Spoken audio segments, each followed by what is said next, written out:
पूर्णमदः पूर्णमिदं पूर्णात् पूर्णमुदच्यते पूर्णस्य पूर्णमादाय पूर्णमेवावशिष्यते।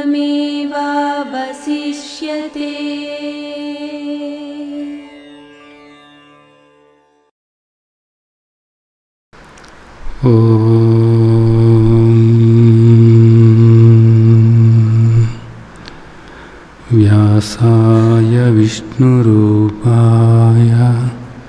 व्यासरूपाय विष्णवे नमो वै ब्रह्मनिधये वासिष्ठाय नमो नमः नमो नमः नमो नमः।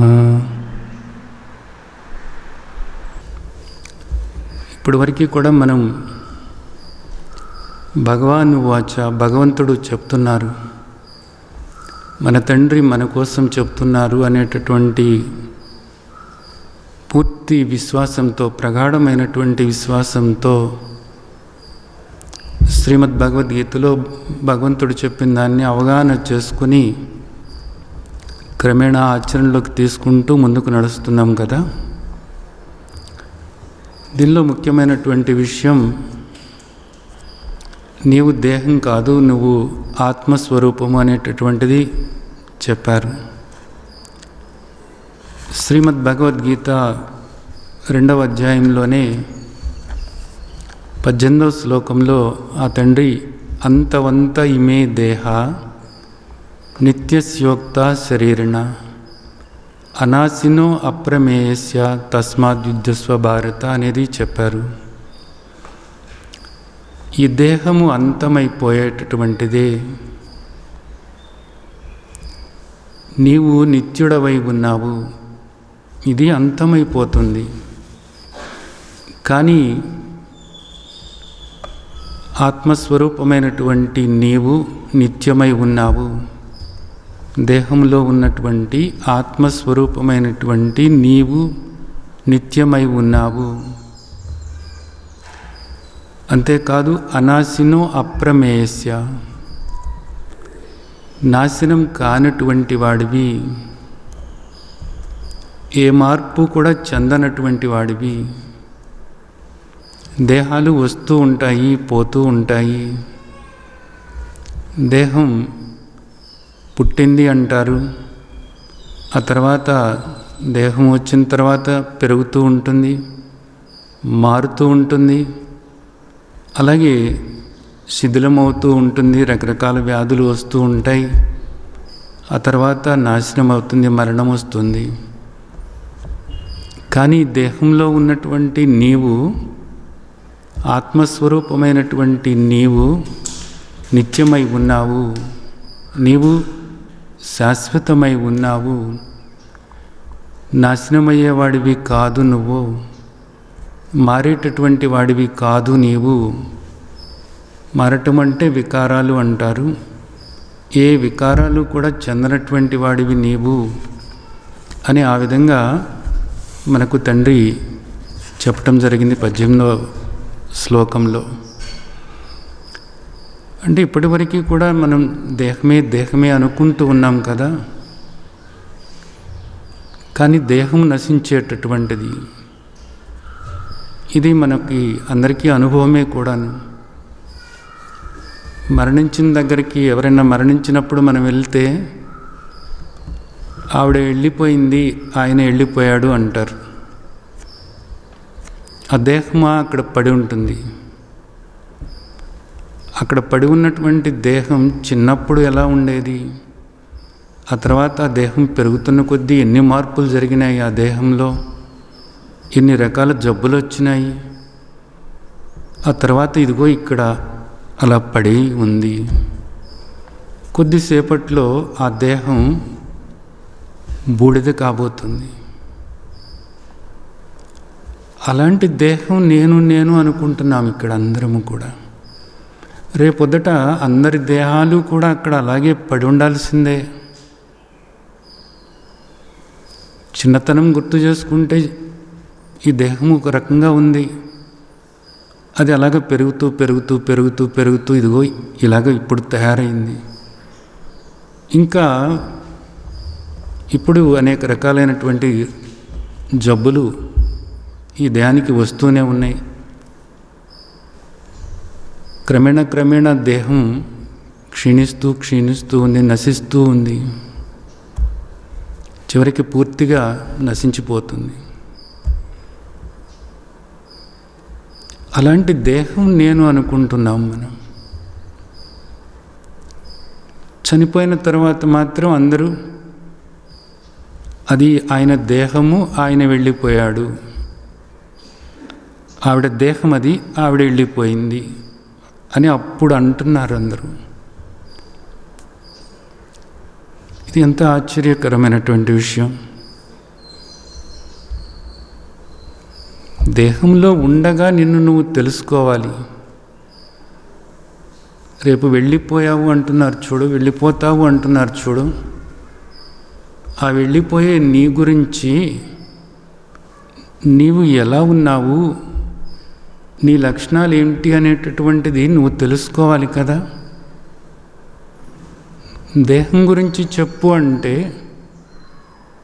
ఎన్నో చెప్తావు. నేను చిన్నప్పుడు అలా ఉన్నాను, ఇలా ఉన్నాను, నాకు అలాంటి అలవాట్లు ఉండేవి, నేనప్పుడు లావుగా ఉన్నాను, అప్పుడెంతో అందంగా ఉన్నాను, నేను ఎత్తుగా ఉన్నాను, సన్నగా ఉన్నాను, నేను నల్లగా ఉన్నాను, ఎర్రగా ఉన్నాను, నేను అలాంటి వాడిని, ఇలాంటి వాడిని, ఇలాగ ఎన్నో ఎన్నో ఎన్నో నీ గురించి చెప్తున్నాను అనుకుంటూ నువ్వు చెప్పేవన్నీ కూడా దేని గురించి?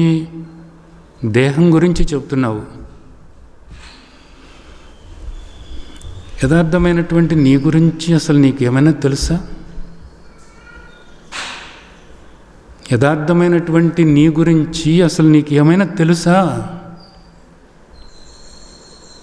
ఇవన్నీ కూడా దేహానికి సంబంధమైనటువంటివే కదా. నేను నేను అనుకుంటూ, ఈ దేహము నేను అనుకుంటూ ఇన్ని సంవత్సరాలు గడిచిపోయినాయి. ఈ దేహం గురించి అయితే ఎన్నో చెప్తావు, ఈ దేహానికి ఉన్న సంబంధాల గురించి ఎన్నో చెప్తావు, ఈ దేహం గొప్పతనాల గురించి ఎన్నో చెప్తావు, ఈ దేహం పడ్డ కష్టాల గురించి చెబుతావు, మనసులో కదలాడేటటువంటి ఆ మానసిక వేదన గురించి ఎన్నోసార్లు ఎన్నో రకాలుగా చెప్తూ ఉంటావు. ఇక్కడ అనుభవించిన దుఃఖమంతా కూడా చెప్తూ ఉంటావు. రాయటం మొదలు పెడితే కాగితాలు చాలా అన్నట్లుంటాయి. నువ్వు కాని దాని గురించి ఇంత తెలుసుకున్న దానివి చనిపోయిన తర్వాత అది అక్కడ పడి ఉంటే నువ్వు వెళ్ళిపోతావు అంటున్నారే. ఎన్నోసార్లు నువ్వు చూడని కూడా చూసావు కదా. ఆ వెళ్ళిపోయే నీ గురించి నువ్వేం తెలుసుకున్నట్లు? అది సత్యమా కాదా? పని చనిపోయినప్పుడు ఆయన వెళ్ళిపోయాడు, ఆవిడ వెళ్ళిపోయింది అని వాళ్ళందరూ అంటున్నారు. ఆ వెళ్ళిపోయింది వాళ్ళు మాత్రం చూశారా అని నువ్వు అనవచ్చు. కానీ ఇక్కడ భగవాన్ వాచ, భగవంతుడు చెప్తున్నారు, దేహానికి వేరుగా నువ్వు ఉన్నావు. దేహము అనిత్యమైనటువంటిది, ఇది మారేటటువంటిది, ఇది మరణించేటటువంటిది, రేపు బూడిదయ్యేటటువంటిది. నీవు నిత్యమై ఉన్నావు అని భగవంతుడు చెప్తున్నారు. ఈ దేహము ఇది గుణాలతో కూడినటువంటిది, సత్వరజ తమో గుణాలతో కూడినటువంటిది. ఇవి మారుతూ మారుతూ మారుతూ మారుతూ ఉంటాయి. మనస్సు, దేహము ఇవి గుణాలతో కూడినటువంటివి. ఇవి మారుతూ మారుతూ మారుతూ ఉంటాయి. క్రమేణా ఆ మార్పులు చెందుతూ చివరికి నశించిపోతుంది దేహం.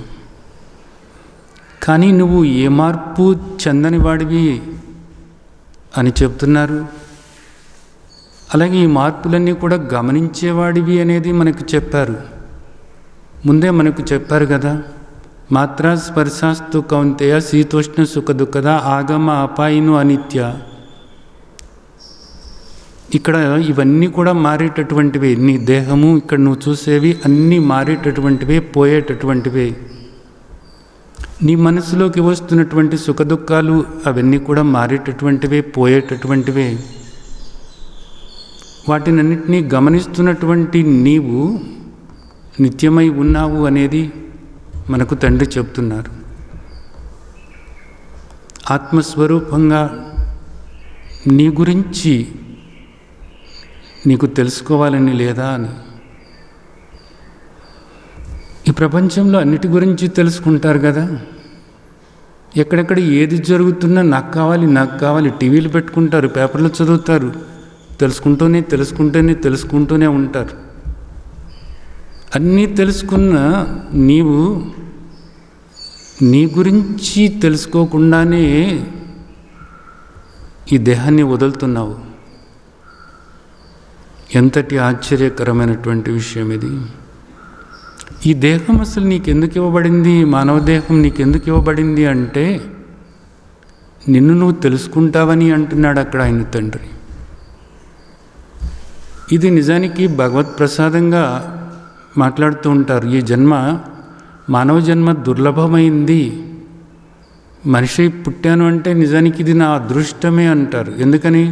ఏ కుక్కగానో, నక్కగానో, పిల్లిగానో, బల్లిగానో, తొండగానో పుట్టలేదు. అవన్నీ ఎంతో దుఃఖం అనుభవిస్తున్నాయి ఇక్కడ. వాటికి వేరుగా ఇక్కడ మనం ఉన్నాం. మరి ఈ మానవ జన్మ మనకి ఎందుకు వచ్చినట్లు అంటే నువ్వు ఈ దేహం కాదు, నువ్వు లోపల ఉన్నటువంటి ఆత్మస్వరూపానివి, ఈ దేహం నువ్వు కాదు అని యథార్థమైనటువంటి నిన్ను నీవు తెలుసుకోవటం కోసమే ఈ దేహం నీకు ఇవ్వబడింది అనేది మనకు భగవంతుడు చెప్తున్నారు. అలాంటిది మనం ఆ ప్రయత్నమే ఇక్కడ చేయటం లేదన్నమాట. పనికిరానివి ఎన్నో తెలుసుకుంటూ ఉన్నాము. మన గురించి తెలుసుకోవటానికి మనకి సమయం లేదు. భగవద్గీత వినండి అంటే నాకు ఇప్పుడు సమయం లేదు. నీ గురించి నువ్వు తెలుసుకోవాలి అంటే నా గురించి నాకు బాగా తెలుసులే. నేను గురించి తెలుసు? దేహం గురించి తెలుసు. కానీ నువ్వు దేహం కాదురా, రేపొద్దుట అక్కడ పడి ఉంటుంది, నువ్వు పోయావు అంటారు, తీసుకుపోయి దాన్ని బూడిద చేస్తావు అని చెప్తున్నా, ఇప్పుడు నాకు సమయం లేదులేండి అంటారు. ఒక సమయం వస్తుంది. ఆ సమయం వచ్చినప్పుడు నీ తలుపు టక్ టక్ టక్ టక్ అని కొడుతుంది. ఆ సమయంలో నువ్వు తలుపు తీసి చూస్తే ఇంకా నీ సమయం అయిపోయింది రా అని ఆ సమయం నిన్ను పిలుస్తుంది. అయ్యయ్యో నాకు కొంచెం సమయం ఇవ్వండి, కొద్దిపాటి సమయం నాకు ఇస్తే నన్ను నేనేదో తెలుసుకోవాలంటే అది తెలుసుకుంటాను, నాకు సమయం ఇవ్వండి అంటే ఆ సమయం నీకు చెబుతుంది ఏమనంటే ఇంకా నీకు సమయం లేదు, అయిపోయింది. ఆ సమయం ఏదో కాదు, మృత్యువే. అలాగే ఉండాలని కోరుకుంటున్నారా? ఈ పనికిరాని చెత్తంతా తెలుసుకుని ఏం ఉపయోగం ఇక్కడ నిజానికి మనకి? భగవంతుని బిడ్డగా, ఆయన అంశగా మనల్ని తెలుసుకోమంటున్నారు. ఇది ఎంత గొప్ప విషయం. నీ దేహంలో నేను ఆత్మగా ఉన్నాను ఆయన చెప్తున్నారు. నా అంశవు నీవు, నా బిడ్డవు నీవు అని ఆయన చెప్తున్నప్పుడు ఆయన బిడ్డగా, ఆయన అంశగా, ఆత్మస్వరూపంగా మనల్ని మనం తెలుసుకోవటం అన్నది నిజానికి ఎంత గొప్ప విషయము, ఎంత అవసరమైనటువంటి విషయము. ఇది అర్థం చేసుకోవాలి. ఈరోజు తండ్రి ఆయన అంశ అయినటువంటి ఆత్మస్వరూపమైనటువంటి మన గురించి ఏం చెప్తారో కొన్ని విషయాలు ఈరోజు మనం తెలుసుకుందాం.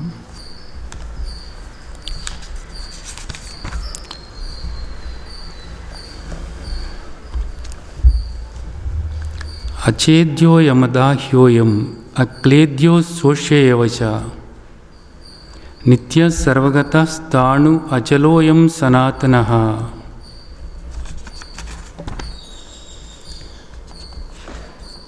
అవ్యక్తోయం అచింత్యోయం అవికారోయముచ్యతే తస్మాదేవం విదిత్వైనం నాను శోషితుమర్హసి. ఇక్కడ ఒక అద్భుతమైనటువంటి పదం ఉంది, నాను శోషితుమర్హసి. ఇక్కడ నీకు దుఃఖపడేటటువంటి అర్హత లేదు అంటున్నారు, అంటే నువ్వు దుఃఖపడేవాడివి కాదు అంటున్నారు. ఇక్కడ మనకున్నదంతా దుఃఖమే. ఇక్కడ ఉన్నదంతా కూడా దుఃఖమే. ఇంత దుఃఖం ఇక్కడ అనుభవిస్తుంటే ఎన్నో సమస్యలు, ఎన్నో ఇబ్బందులు, ఎన్నో దారుణమైన పరిస్థితులు. మనసు ఏనాడు ప్రశాంతంగా ఉండడు. ఏదో కలజడి, ఆందోళన, అశాంతి, బాధ, భయము ఇవన్నీ కూడా చుట్టుముట్టి ఉంటాయి. ఈ విధంగా ఇన్ని రకాలుగా ఇక్కడ మనకు దుఃఖం అనుభవంగా ఉంటే తండ్రి ఏమంటున్నారంటే నీకు దుఃఖించేటటువంటి అర్హతే లేదు అంటున్నారు, నువ్వు దుఃఖపడేవాడివి కాదు అంటున్నారు. ఇది మనం ఎట్లా తీసుకోవాలి? ఇక్కడ తండ్రి ఇక్కడ ఎవరి గురించి చెప్తున్నారు? భగవాన్ వాచ, భగవంతుడు ఎవరి గురించి చెప్తున్నారు? దేహం గురించి కాదు, దేహంలో ఉన్నటువంటి యథార్థమైనటువంటి నీ గురించి చెప్తున్నారు. యథార్థమైనటువంటి నీవు అసలు దుఃఖపడేవాడివి కానే కాదు. నీకు అసలు దుఃఖం అన్నది లేనే లేదు. నీకు దుఃఖం అన్నది లేనే లేదు. యథార్థమైన నీకు దుఃఖం అన్నది లేనే లేదు. యథార్థమైన నీకు ఏ సమస్యలు లేవు, ఏ ఇబ్బందులు లేవు. నీకు అసలు దుఃఖం అన్నదే లేదు. ఈ దేహం దుఃఖపడుతుంది, ఈ దేహం మారుతుంది. ఇది ఎందుకని? ఇది మారేదే కాబట్టి, ఇది మారేదే కాబట్టి, ఇది మారుతుంది కాబట్టి ఈ దేహానికి అనేక రకాలైన జబ్బులు వస్తాయి. అలాగే మనస్సు మారుతూ ఉంటుంది. మనసు మారుతున్నప్పుడు ఒక్కోసారి మంచి అంటుంది, అదే మనసు ఒక్కోసారి కాదు అంటుంది, ఒక్కోసారి అవును అంటుంది, ఒక్కోసారి ధర్మం అంటుంది. దాని ఇష్టం వచ్చినట్లు అది పరిగెడుతూ ఉంటుంది. పరిగెట్టి మనకి దుఃఖాన్ని కలిగిస్తూ ఉంటుంది. అదే దుఃఖపడుతూ ఉంటుంది. దుఃఖపడేది ఏది? ఇక్కడ మనసే. ఎంతో పరిగెడుతుంది, ఎన్నో ఎదురు దెబ్బలు తింటుంది, ఎన్నో సమస్యల్లో కూరుకుపోతుంది. ఒకసారి నేను మంచి పని చేశాను అంటుంది, ఆ తర్వాత అది వచ్చి బెడిసి కొట్టింది అని చెప్పేసి ఏమో ఏడుస్తూ కూర్చుంటుంది. ఇదంతా చేసేది ఏది? ఆ మనస్సే. అలాగే ఈ దేహమా మారుతూ ఉంటుంది. దీనికి రకరకాలైనటువంటి జబ్బులు వస్తూ ఉంటాయి. ఆ మనస్సు అలాంటి ఈ దేహము, ఈ రెండు కలిపేమో నువ్వేమనుకుంటున్నావు? నేను అనుకుంటున్నావు. దీంతో కలిసిపోయి నేను అనుకుంటున్నావు. ఇది దుఃఖపడుతుంటే నేను దుఃఖపడుతున్నాను అనుకుంటున్నావు. ఇదెక్కడి కర్మ? దేహం దుఃఖపడుతుంది, దాని ప్రారంధము ఆ ఆలోచనలు చేసి అది అనుభవిస్తుంది, ఆ కర్మలు చేసి అది అనుభవిస్తుంది. ఎలాంటి కర్మలు చేస్తే అలాంటి ఫలితాలు వస్తాయి. మంచి చేస్తే అది సుఖం అనుభవిస్తుంది, తర్వాతైనా చెడు చేసినప్పుడు అది దుఃఖం అనుభవించాల్సి వస్తుంది. అలా మనసులో ఆలోచనలు, మాటలు, చేతలు ఈ మూడు కూడా కర్మలే. ఈ మూడిటి ద్వారా ఏది చేస్తే దానికి తగ్గ ఫలమే ఆ దేహం పొందుతుంది. అది ఏది చేసినా కానీ నిజానికి నీకు ఏ సంబంధము లేదు. దేహంలో ఉన్నటువంటి ఆత్మస్వరూపమైనటువంటి నీకు ఏ సంబంధము లేదు. నువ్వెప్పుడు కూడా మారినటువంటి వాడివి. దుఃఖపడేటటువంటి మనసును కూడా నువ్వు గమనించేవాడివి.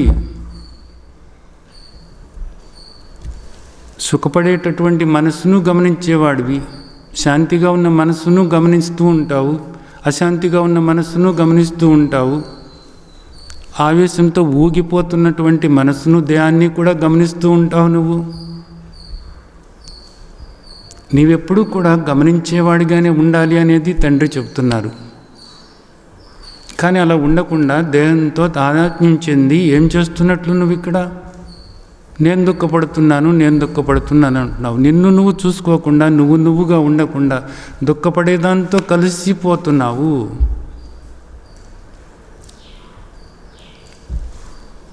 కాబట్టి ఇక్కడ మనకు తండ్రి ఏం చెప్తున్నారంటే, నీ లక్షణాలని నువ్వు తెలుసుకో, నువ్వు ఎలాంటి వాడివో తెలుసుకో, అసలు నువ్వెంతటి వాడివో తెలుసుకో. నీ లక్షణాలని గుర్తు చేసుకుంటూనైనా నువ్వుగా ఉండు అనేటటువంటి దానికి మన తండ్రి ఇక్కడ ఆత్మగా మన లక్షణాలను మనకు చెప్తున్నారు. ఏమంటున్నారు? అచేద్యోయం మదాహ్యోయం అక్లేద్యో శోషేయవశ. ఇక్కడ మనం చూస్తే ఇవన్నీ కూడా నరకటానికి వీలవుతూ ఉంటాయి. ఏదైనా సరే ఛేదించటానికి వీలైనటువంటివే కదా. ఇక్కడ ఎంత పెద్ద పెద్ద గట్టి బండరాళ్ళైనా సరే వాటికి ఎన్నో మిషన్లు ఉన్నాయి. ప్రతి దాన్ని కూడా పగలగొట్టేయచ్చు. అవునా కాదా? ప్రతి దాన్ని కూడా ముక్కలు చేసేయచ్చు అన్నమాట. ఇక్కడ ప్రతి దాన్ని కూడా ముక్కలు చేయొచ్చు అన్నమాట. కానీ నిన్ను చేయటానికి వీలు కాదు. మరి దేహాన్ని శుభ్రంగా ముక్కలు చేయొచ్చు.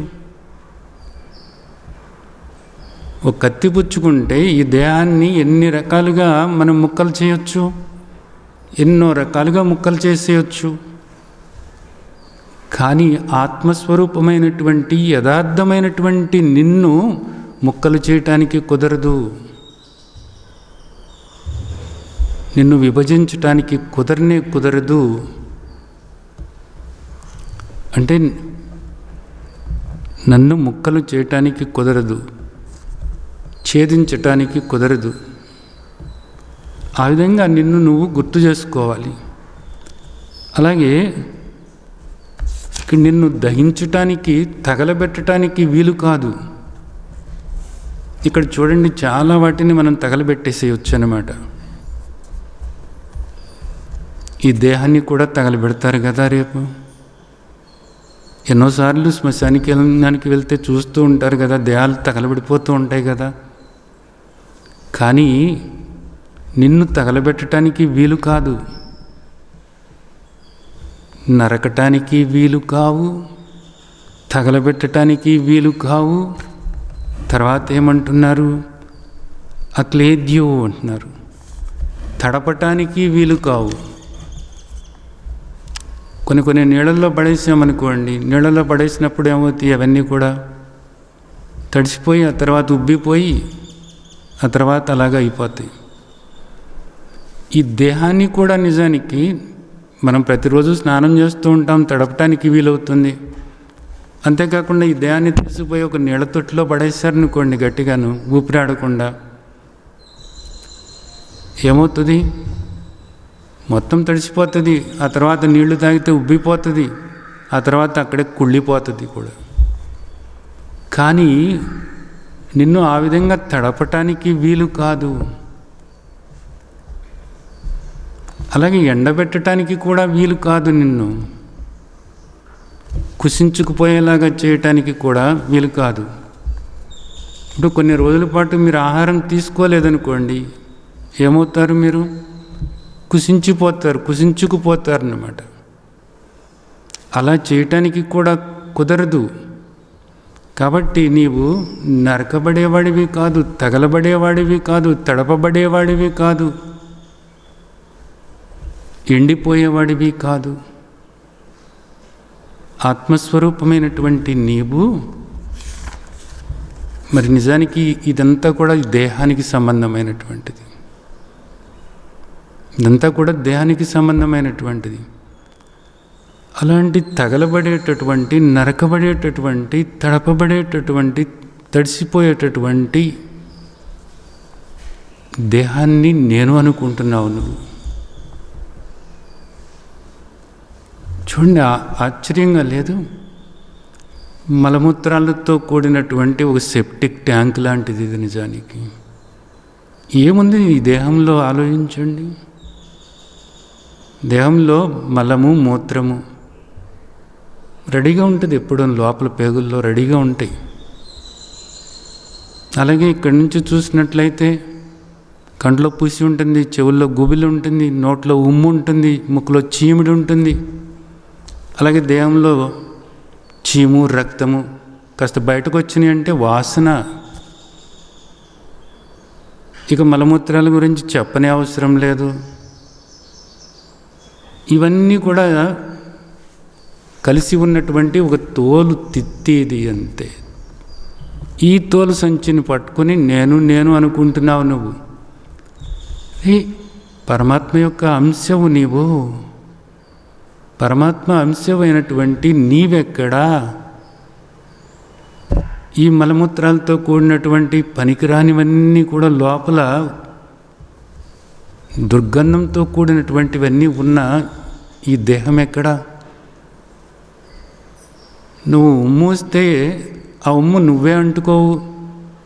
నువ్వు చీమిడి చీత్తే ఆ చీమిడి నువ్వే అంటుకోవు. నీ దేహంలో ఉన్నటువంటి ఇప్పుడు మాట్లాడుకున్నటువంటి వాటి గురించి ఒక్కసారి ఆలోచించు. మళ్ళీ నువ్వు వాటిని ఏమన్నా అంటుకోగలుగుతావా? చిచ్చి అంటావు. ఒక వాంతి నీలోంచి అప్పుడు దాకా నీలో ఉన్నదే అది ఆహారం, నీ కడుపులో ఉన్నదే నువ్వు తిన్నదే. బయటికి కక్కావనుకో అంటుకుంటావా? చిచ్చి ముక్కు మూసుకుని చీపురు పట్టుకుని అవతలకి ఎప్పుడు తోద్దామా అని చూస్తావు. రేపు ఈ శవం కూడా అక్కడ పడి ఉంటుంది. దేహం అక్కడ పడి ఉన్న దాన్ని ఎవరైనా 4 రోజులు ఉంచుకుంటారా? లేదు, తీసేయండి. ఇలాంటి దాన్ని పట్టుకుని నేను అంటావా? కాదు. నువ్వు ఎలాంటి వాడివంటే తండ్రి చెప్తున్నారు, నిత్య సర్వగత స్థాణు అచల సనాతన. దీనిలాగా మారేవాడివి కాదు, నువ్వు నశించేవాడివి కాదు, నిత్యమై ఉన్నావు నువ్వు. దేహాలు వస్తూ పోతూ ఉంటాయి. దేహం అనేది నిత్యమైనది కాదు, అనిత్యమైనటువంటిది. ఇక్కడ ఏది చూసినా సరే నువ్వు ఇవేవి కూడా నిత్యమైనటువంటివి కాదు. ఆత్మస్వరూపమైనటువంటి నీవు మాత్రమే నిత్యము. ఆత్మస్వరూపమైనటువంటి నీవు, యథార్థమైన నీవు ముఖ్యము. నీవు నిత్యమై ఉన్నావు. తర్వాత సర్వగత, నిత్యమైనటువంటి నీవు ఈ ఆకారంతోనూ కూడా లేవు. నిజానికి ఈ ఆకారాలన్నీ మారుతూ ఉంటే ఇవన్నీ కూడా మారుతున్నాయి అని గమనించేటటువంటి నీవు, ఈ ఆలోచనలు సైతం మారుతున్నాయి, భావాలు మారుతున్నాయి, భావోద్వేగాలు మారుతున్నాయి అని గమనించేటటువంటి నీవు ఈ ఆకారంతోనూ లేవు. నీవు నిరాకారమై ఉన్నావు. నిరాకారమై ఉండటం వల్లనే నీవు నరకటానికి కుదరదు.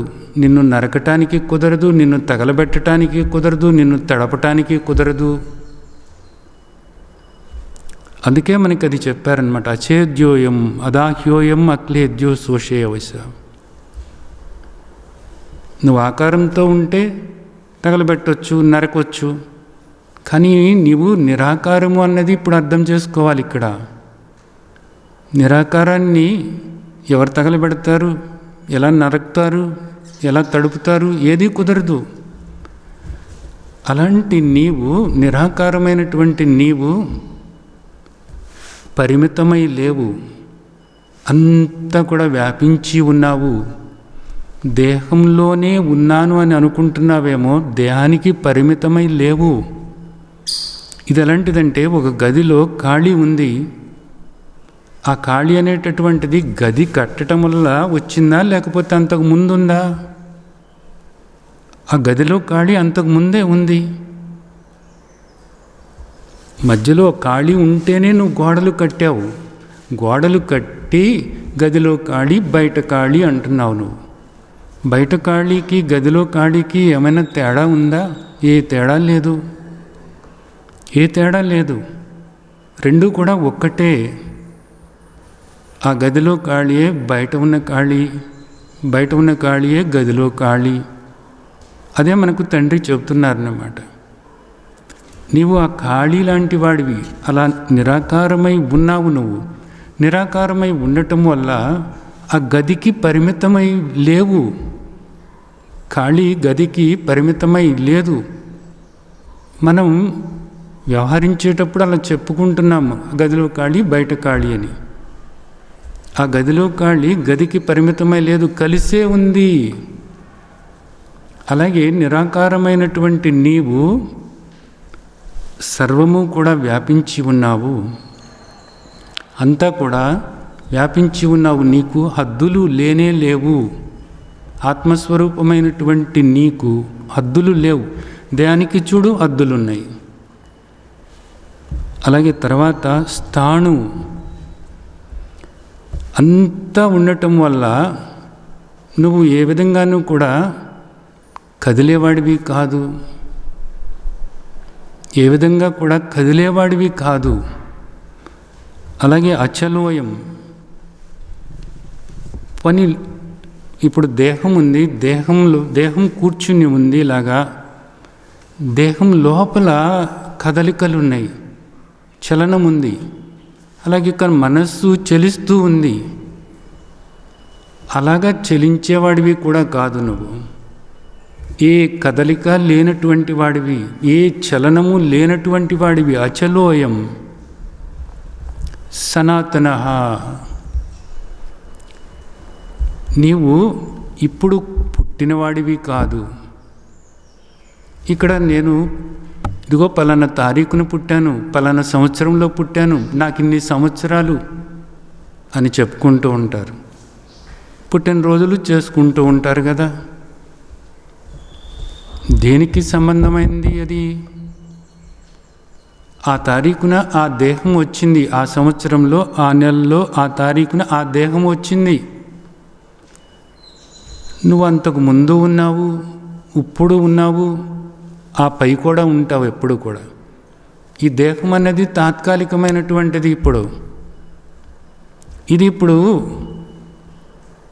మీరు ముచ్చటపడి ఒక చీర కొనుక్కున్నారనుకోండి, ఆ చీర కట్టుకున్నారు. ఆ చీర కట్టుకున్న తర్వాత మీరు కొత్త వాళ్ళు అయిపోయారా? కాదు. చీర కట్టుకోకముందు మీరు అదే పేరుతో అదే దేహంతో ఉన్నారు. చీర కట్టుకున్నప్పుడు అదే దేహంతో ఉన్నారు. చీర పోయింది అనుకోండి, అప్పుడు కూడా అదే దేహం కదా.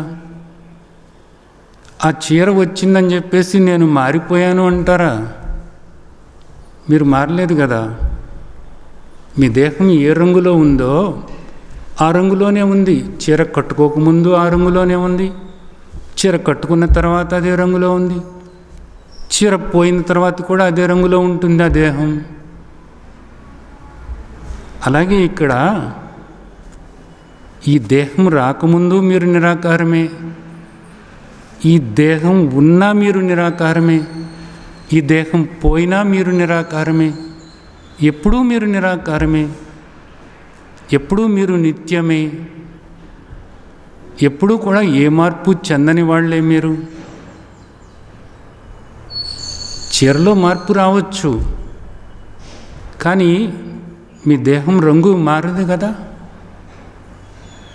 అలాగే ఇక్కడ ఈ దేహంలో మార్పులు వస్తున్నాయి, కానీ దేహంలో ఉన్న నిరాకారమైనటువంటి మీలో ఏ మార్పు కూడా లేనే లేదు, ఏ చలనము లేదు, ఏ కదలిక లేనే లేదు. సనాతన అన్నారు అంటే ఈ దేహం రాకముందే మీరున్నారు, ఎప్పటి నుంచో. అనాది అంటారు. ఆది లేదు మీకు. ఎందుకని? మీరు భగవంతుని యొక్క అంశ. అహమాత్మ గుడాకేశ సర్వభూతాశే స్థిత. భగవంతుని యొక్క అంశ అయినటువంటి మీరు, భగవంతుడు ఎప్పటి నుంచి ఉన్నాడో అప్పటి నుంచి ఉన్నట్లే కదా. మరి ఎప్పటి నుంచి ఉన్నారు పరమాత్మ? ఆది అంతము కూడా లేదు, అనంతుడు. నీవు అనంతుడవే. ఈ దేహంలో ఉన్నటువంటి ఆత్మస్వరూపమైనటువంటి యథార్థమైనటువంటి నీవు అనంతుడవు. ఆది లేదు, అంతము లేదు. అనంతుడవు నీకు. అంతము అన్నది లేదు, హద్దులు అన్నవి లేవు నీకు నిజానికి. తర్వాత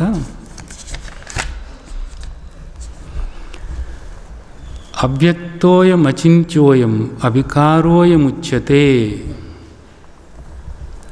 అవ్యక్తోయం, ఆత్మస్వరూపమైనటువంటి నీవు వ్యక్తమయ్యేవాడివి కాదు. వ్యక్తమయ్యేవాడివి కాదు అంటే ఏమిటి ఇక్కడ అర్థం? ఇక్కడ మనకి ఇదంతా కూడా వ్యక్తమై కనపడుతుంది. మన ఇంద్రియాలకు, పంచ జ్ఞానేంద్రియాలకు ఏదేది తెలుస్తుందో అదంతా కూడా వ్యక్తమై మనకు తెలుస్తున్నట్లు అన్నమాట. శబ్ద, స్పర్శ, రూప, రస, గంధాలు. ప్రపంచము అంటే ప్రపంచ, పంచ అంటే 5. ఈ 5 మొత్తం అంతా కూడా. ఈ 5 శబ్దము, స్పర్శ, రూపము, రసము, గంధము, అంతే. ఈ మొత్తం అంతా కూడా అన్నమాట. ఇవన్నీ కూడా ఏవి తెలుసుకుంటున్నాయి? ఇక్కడ మన జ్ఞానేంద్రియాలు తెలుసుకుంటున్నాయి అన్నమాట. పంచ జ్ఞానేంద్రియాలు వీటిని తెలుసుకుంటున్నాయి. ఇక్కడ మనకి ఏం చెబుతున్నారు? అవ్యక్తోయం అంటున్నారు. ఆత్మస్వరూపమైనటువంటి నీవు ఈ 5 ద్వారా తెలుసుకోవటానికి వీలయ్యేవాడివి కాదు. అంటే ఎందుకని వీలయ్యేవాడివి కాదు? నీ నుండి ఏమి శబ్దం లేదు. ఇప్పుడు నిరాకారం ఇందాక మనం చెప్పుకున్నాం కదా, నువ్వు తడపబడేవాడివి కాదు, తగలబడేవాడివి కాదు, నరకబడేవాడివి కాదని ఇందాక చెప్పుకున్నాం కదా. నీకంటూ ఒక ఆకారమే లేదు అని చెప్పుకున్నాం కదా. ఈ ఆకారము లేనటువంటి నీవు పరిమితం కూడా కాదు. నువ్వు సర్వవ్యాపకం అనేది కూడా చెప్పుకున్నాం కదా. సర్వవ్యాపకమైనటువంటి నిరాకారమైనటువంటి ఏ అవయవాలు కూడా లేనటువంటి నీవు చూడటానికి కనపడేవాడివి కాదు కదా. పోనీ నీ నుండి ఏమైనా శబ్దం వస్తుందా? ఏ శబ్దము రావటం లేదు. ఈ దేహంలో ఉన్నావు కదా, ఈ దేహంలో ఉన్నటువంటి నీ నుండి ఏమైనా శబ్దం వస్తున్నట్లా? చూస్తే ఈ దేహంలో పేగులు కదులుతున్నాయి, శబ్దం వస్తుంది. గుండె లబ్ డబ్ లబ్ డబ్ అని కొట్టుకుంటుంది, శబ్దం వస్తుంది. అలాగే ఊపిరితిత్తులు సంకోచ వ్యాకోశాలు జరుపుతున్నాయి కదా, అక్కడ జరుగుతుంది కదా ఊపిరితిత్తుల్లో. శ్వాస వెళ్ళేటప్పుడు ఒక శబ్దం వస్తుంది. అవి కాక నీ నుండి ఏమన్నా శబ్దం వస్తున్నట్లా వాటన్నిటినీ గమనిస్తున్నావు. నువ్వు గమనించి నీ నుండి ఏ శబ్దము రావటం లేదు, ఏ రూపము కనపడటం లేదు, ఏ శబ్దము రావటం లేదు. పని ఏమైనా వాసన వస్తుందా? అన్ని వాసనలు తెలుసుకుంటున్నావు కానీ నీ వాసన, నీకంటూ ఏ వాసన లేదు ఇక్కడ. పని నీకేమన్నా రుచి ఉన్నదా? అన్ని రుచులు తెలుసుకుంటున్నావు లోపల ఉండి కానీ నీకంటూ ఏ రుచి కనపడటం లేదు. తెలుసుకుంటున్నాను కానీ నాకు ఏం రుచి ఉంది? వాసన తెలుసుకుంటున్నాను కానీ నాకేం వాసన ఉంది? శబ్దాలన్నీ తెలుసుకుంటున్నాను కానీ నాకేం శబ్దం లేదు, నా నుండి ఏ శబ్దము లేదు. అన్ని రూపాల గురించి తెలుసుకుంటున్నాను కానీ నాకంటూ ఒక రూపమే లేదు. సరే పని ఇంకా ఈ ఇంద్రియాల పని అయిపోయింది. ఈ పంచ జ్ఞానేంద్రియాల ద్వారా ఆత్మస్వరూపమైనటువంటి నిన్ను తెలుసుకోవటం అనేది సాధ్యం కాదు. అందుకని ఏమన్నారు? అవ్యక్తము అన్నారన్నమాట. సరే ఇంకోటి ఉంది మనకి, మనస్సు. మనస్సు ద్వారా ఏమన్నా మనం తెలుసుకోగలమా? ఊహించి మనస్సు ద్వారా తెలుసుకోగలమా? మనస్సును గమనిస్తూ ఉన్నాను నేను అన్నది తెలుస్తుంది నాకు. మనసులో ఆలోచనలు నడుస్తున్నాయి, మనసులో భావాలు కలుగుతున్నాయి, ఈర్ష్య కలుగుతుంది, మనసులో అసూయ కలుగుతుంది, మనసులో కోపం వస్తుంది, మనసులో చిరాగ్గా ఉంది, మనసులో అసహనంగా ఉంది. ఇవన్నీ తెలుస్తున్నాయి. ఇవన్నీ తెలుస్తున్నటువంటి నన్ను మనస్సు తెలుసుకోగలుగుతుందా? మనసులోది నాకు తెలుస్తుంది కానీ మనసు నన్ను తెలుసుకోలేకపోతుంది. ఎవరికైనా తెలుసుద్ది, ప్రయత్నం చేస్తే అందరికీ తెలుసుద్ది ఇది. అయితే మనసుకు కూడా నేను అతీతంగా ఉన్నానన్నమాట. మనసు కూడా నన్ను తెలుసుకోలేదు. దానికి ఏమన్నారు? అచింత్యోయం. నేను మనసుతో కూడా తెలియబడేవాడిని కాదు. ఈ బాహ్యేంద్రియాలు, అంతరింద్రియమైన మనస్సు, ఇవేవి కూడా నన్ను తెలుసుకోలేవు. వీటన్నిటినీ తెలుసుకునేటటువంటి నేను వీటికి వేరుగా ఉన్నాను, వీటిని గమనిస్తూ ఉన్నాను. తర్వాత అవికారోయముచ్యతే. ఇక్కడ ఈ దేహం వికారాలు చెందుతూ ఉంటుంది. తల్లి గర్భంలో ఉంది, ఆ తర్వాత పుట్టింది, ఉండటము, పుట్టటము, ఆ తర్వాత పెరగటము, ఆ తర్వాత మార్పులు రావటము, ఆ తర్వాత నెమ్మదిగా శిథిలమవ్వటము, ఆ తర్వాత నశించటము. ఇవన్నీ కూడా వికారాలు అంటారు. అలాగే ఆకలి, దప్పిక కూడాను, ఇవి కూడా మారుతూ ఉంటాయి. అలాగే సుఖము, దుఃఖము, ఇవి కూడా మారుతూ ఉంటాయి. ఇవన్నీ కూడా వికారాలు అనబడుతున్నాయి అన్నమాట. ఈ మార్పులు ఏవైతే ఉన్నాయో ఈ మార్పులన్నీ కూడా నేను గమనిస్తూనే ఉన్నాను. నేనేమైనా మారానా? చిన్నతనం నుండి నేను ఈ దేహంలో మార్పులు నేను గమనిస్తూనే ఉన్నాను, కానీ నేనేం మారలేదు. నాకంటూ ఒక రూపం ఉంటే ఆ రూపం మారేదేమో. నాకే రూపము లేదు కాబట్టి నేనే మార్పు చెందటం లేదు. నిరాకారం ఏం మారుతుంది? ఎప్పుడూ అలాగే ఉంటుంది కదా, మనం చూస్తున్నాం కదా. అలాగే నిరాకారమైనటువంటి నేను ఎప్పుడూ అలాగే ఉంటున్నానంతే. నాకే మార్పు లేనేలేదు.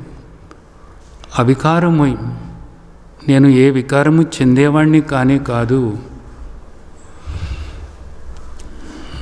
ఇవి మన లక్షణాలు. ఇక్కడ మనకు తండ్రి చెప్పినటువంటిది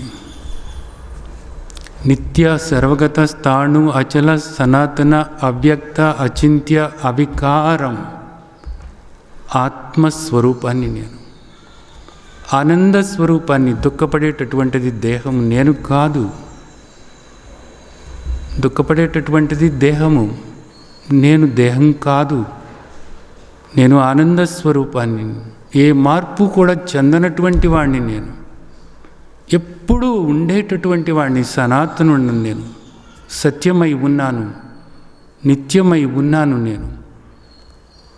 నేను ఏ వికారాలు కూడా చెందనటువంటి వాడిని, ఏ దుఃఖ స్పర్శ కూడా లేనటువంటి వాడిని, నిత్య ఆనంద స్వరూపమై ఉన్నాను నేను, నిత్య సత్య స్వరూపమై ఉన్నాను నేను.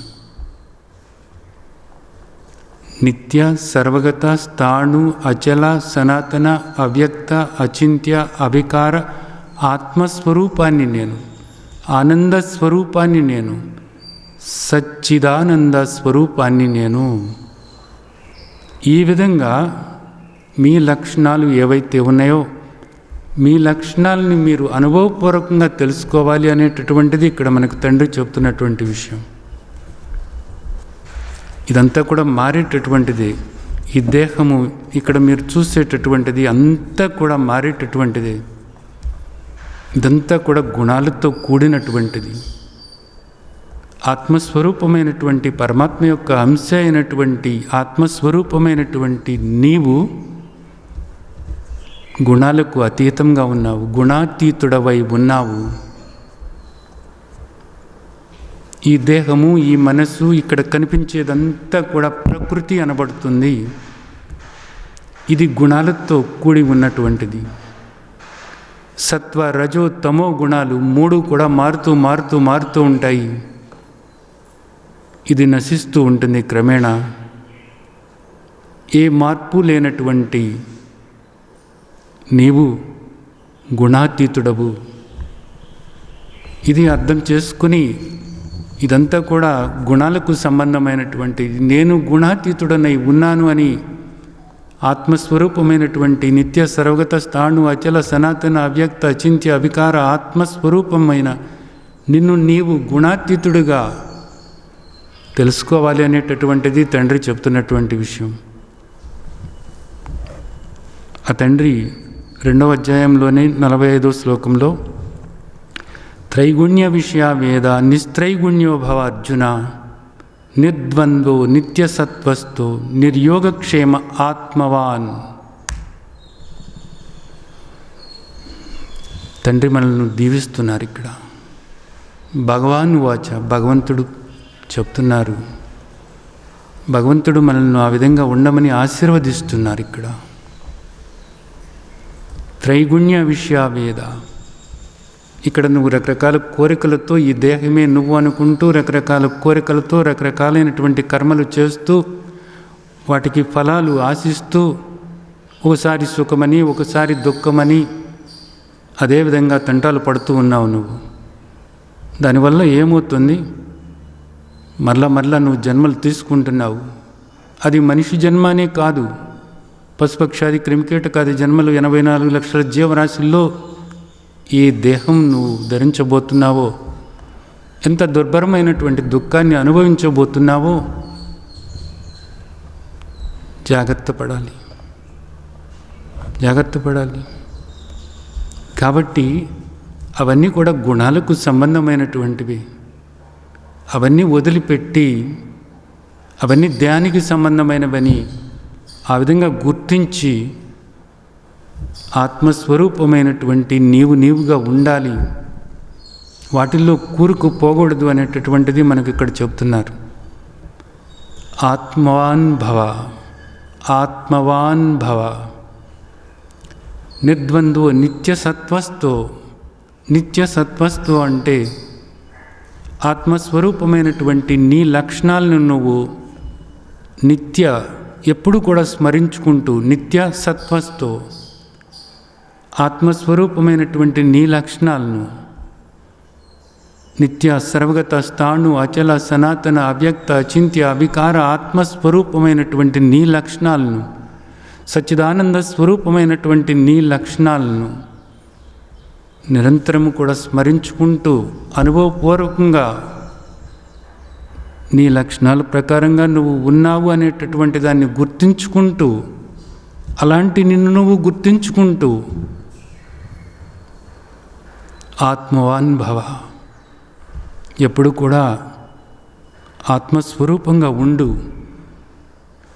ఇప్పుడు దాకా నువ్వు దేహంగా ఉన్నావు. దేహంగా ఉంటే మళ్ళా నీకు దేహాలే వస్తాయి.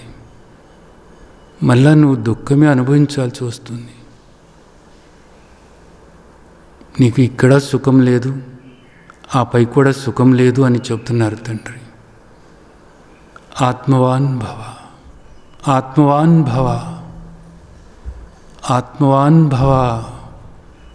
ఆ తండ్రి ఆశీర్వదిస్తున్నారు. నిజానికి ఎంత గొప్ప ఆశీర్వాదం ఇది.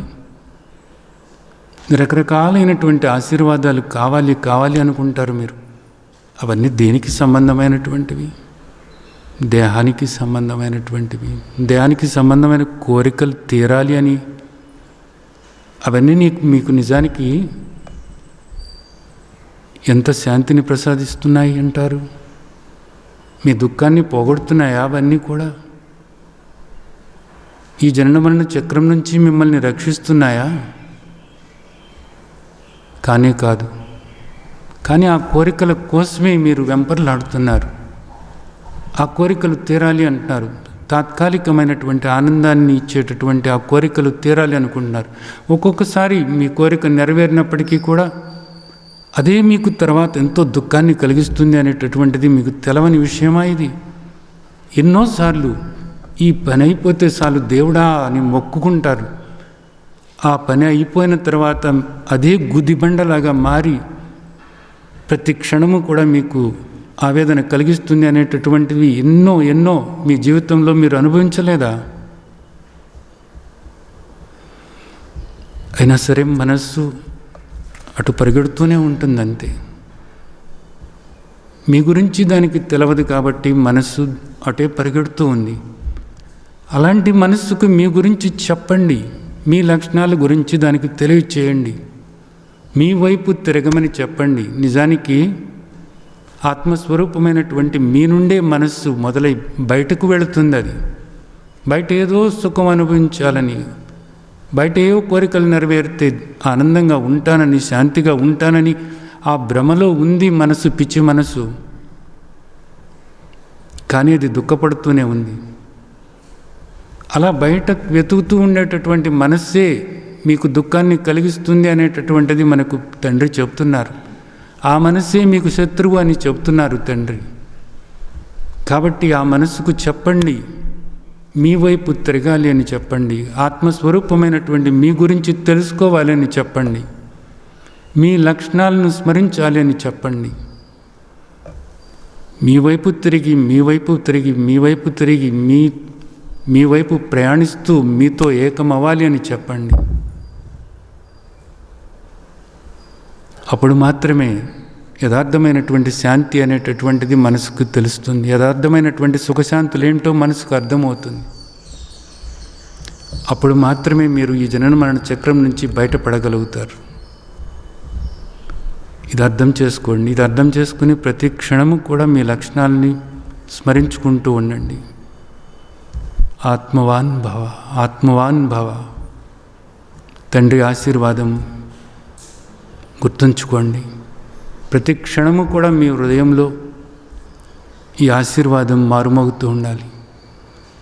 ఆత్మగా ఉండమంటున్నారు తండ్రి, ఆత్మవంతుడిగా ఉండమంటున్నారు తండ్రి. నిరంతరము కూడా ఆత్మభావనతో ఉండమంటున్నారు తండ్రి.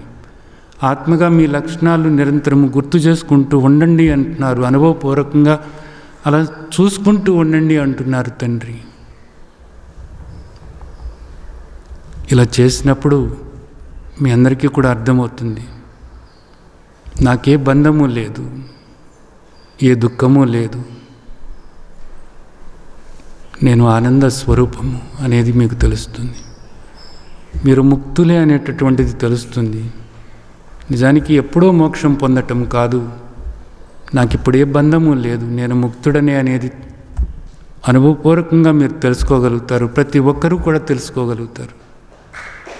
కాబట్టి ఇదంతా కూడా మీరు అవగాహన చేసుకుని తండ్రి చెప్పిన ఈ బోధను జీర్ణం చేసుకుని మననం చేసుకుంటూ పూర్తిగా అవగాహన చేసుకుని అలా ఉంటూ ముక్తస్వరూపులుగా మిమ్మల్ని మీరు అందరూ కూడా తెలుసుకుని ఆ ముక్తావస్థలో ఉన్నటువంటి మాధుర్యాన్ని మీరందరూ కూడా ఆస్వాదించాలని ఆశిస్తూ ఆ విధంగా ఆశీర్వదిస్తున్నాను. జై సచ్చిదానంద్.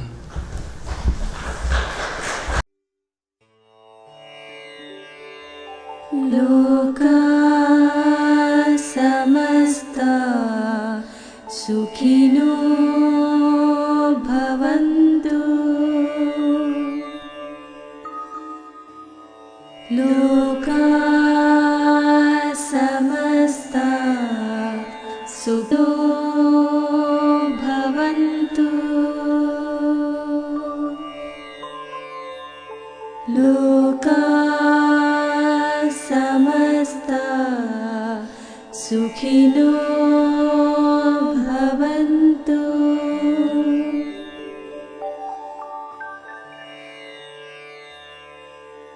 ఓ